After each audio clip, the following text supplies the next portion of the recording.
guys, so grabing baha guys. Oh? Alam mo, dagat na dito guys, oh.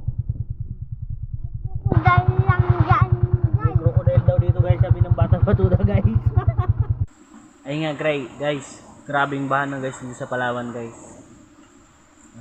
Subscribe kayo sa akin guys ha.